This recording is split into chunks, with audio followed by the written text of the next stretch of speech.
ఇప్పుడు అందరికి కావాల్సింది ఏంటంటే కాల్షియం. మనం ఇంతకుముందు పాలు అయ్యి చక్కగా తాగేవాళ్ళం కాబట్టి నేను చిమిలి ఉండలు అలాంటివి తినేవాళ్ళం స్నాక్స్. ఇప్పుడు పిజ్జాలు బర్గర్లు వచ్చాక అన్నీ మానేసాం కాబట్టి కాల్షియం లోపం మనందరికీ.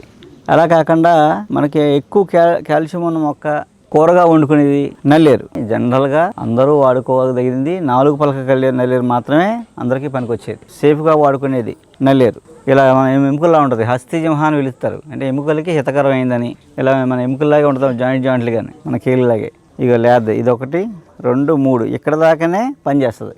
లేత కనుపులు తీసుకొని ఈ పక్కన చూసారా నల్లగా ఉంది, అది అరగదన్నమాట, లోపల ఉండిపోద్ది మళ్ళీ, అందుకని అది తీసేస్తారు. ఆకు కాండం చిన్న చిన్న ముక్కలు కోసేసి నూనెలో వేయించేయాలి. వేయించేసి మీరు గోంగూర పచ్చడి చేస్తారు కదా, అలాగే చేసుకోవచ్చు. కొంచెం పులిపేసి గోంగూర పచ్చడి లాగా రోడ్డు పచ్చడి రుబ్బేసుకోవచ్చు అనమాట. ఉప్పు కారం కొంచెం చింతపండు గుజ్జు ధనియాలు అన్నీ వేసి వేపేసి మిరపకాయలు వేసి వేపేసి కొట్టేసుకుంటే రోడ్డు పచ్చడి అయిపోద్ది. అది నిల్వ ఉండదు, ఒక 4-5 రోజులు ఉంటుంది అంతే.